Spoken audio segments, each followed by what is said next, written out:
paano daw makikita ang fund value sa VUL. Gusto na daw ni Ellie Sir na i-withdraw lahat. So, tanong nyo sa company, na insurance company where you got your insurance policy.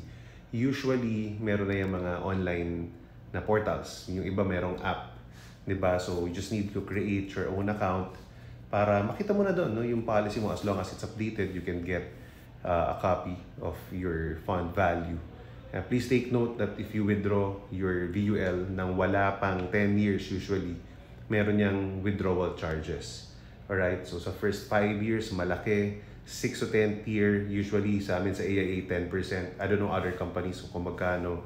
Maybe there are products na wala, but karamihan yan meron. Alright, you can also visit the office. So punta ka lang sa office mo, sa office ng customer service ng company. Show your ID. If you know your policy number, much better, di ba? So you can inquire. Pwede ka rin mag-email.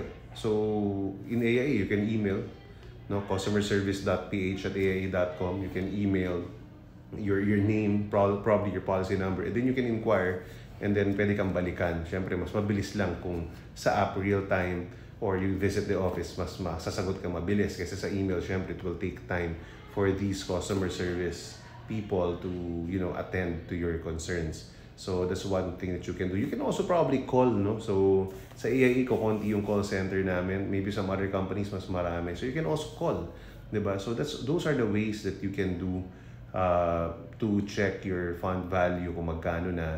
Of course, you can always ask your agent if active pa siya, meron niyang access sa portal nila. Kami, sa portal namin, I can always see magkano yung account values to be exact nung bawat client ko. Alright, so hopefully your agents, your advisors nagtatagal, nandiyan pa sila. Kasi yun naman yung pangako, di ba, ng mga life insurance advisors. Kaya alam mo, better get it dun sa mga seryosong advisors, no? I always say, kung pwedeng hindi sa bank, kasi again, sa bank, ang challenge natin, mostly, hindi ko nila lahat, but mostly, palipat-lipat eh. Pag hindi nakakota, aalis na. Bihira yung nagtatagal dun sa company na yon. So, walang personal na mag-a-assist sa'yo, papalit-palit ng employees and all.